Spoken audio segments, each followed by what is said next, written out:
Happy Friday, Plymouth. That time of the week where I come on and give you an update on what we've been up to.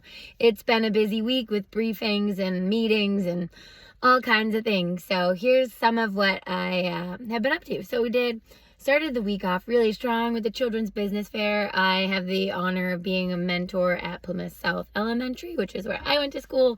So it's really wonderful to hear the students' ideas and talk with them about why they chose what they're doing, and just very exciting. And we're so lucky to have this program in Plymouth.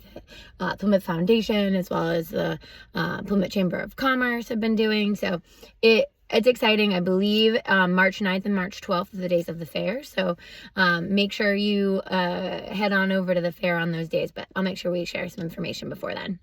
Anyway, beyond that, we had meetings this week, a lot of meetings actually, around 4744, H4744, which is the energy bill. And I'm so grateful that so many of you have reached out, share your opinion on things that you want to see change, things that you are glad were added, and so much more. So I am very appreciative of that, but really excited to have had those meetings, be able to share my thoughts and opinions, and, work on a couple things to see what we can do to make the bill better when it finally comes out of Ways and Means, and then we hopefully vote on it. But we all know there's a lot of different competing thoughts and ideas and different ways that people want to see this energy bill kind of come out looking like. And so this will be a long process, and know that it can be frustrating, but it's really important that we do it right, or as right as we can at this moment. And so that is what the House is trying to do right now. Let's see, we had a handful of advocacy days that we always do every year or every week. We had the Head Start Advocacy Day, which is always a fun one. There also the YMCA, where we had the Plymouth Y that was there. It was great to see them and have an opportunity to bring them to the floor and just chat about the needs that they have and the great things that they're doing. And then we also had the Massachusetts Clubhouse Advocacy Day, and it was great. I unfortunately only had a few minutes because I was running to another meeting, but I'm looking forward to meeting with them here in Plymouth to talk more about the great work that they do for those struggling with mental health issues and that support. The Clubhouse model is such a really interesting, and I know I've talked about that on here before, so it's a really great way to do this. Then let's see, went to the Plymouth Select Board with Senator Fernandez and Representative Lenatra, and we gave an update on the budget and talked about some of the home rules that we have that we filed on behalf of the town. And their progress that they've made.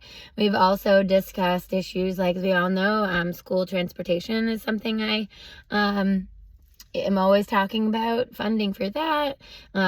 We talked about so many different issues, from affordability, housing, all the things. So it was a nice opportunity. So thankful for the Select Board for inviting us.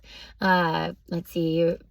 Kathy and I also hosted a briefing in Boston for World Boston, which February 16th, which is Monday, is the Citizens Diplomacy Day.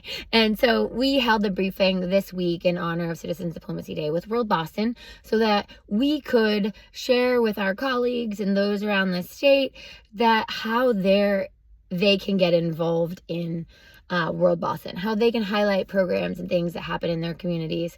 Like they come to Plymouth. World Boston brings delegations from across the world to Plymouth, and as part of the Thanksgiving parade to go to Plymouth Patuxent, but also they've met with our harbor master. They've done so many other things here.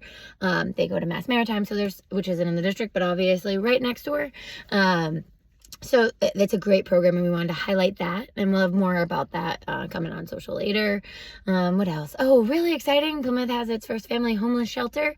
The Plymouth Area Coalition for the Homeless had their ribbon cutting yesterday, and we now have 26 rooms in a place to help service families who are in need of housing. And hopefully with their wraparound services, families will be able to find their next job, their next home, all those things. So very exciting. So congratulations to them.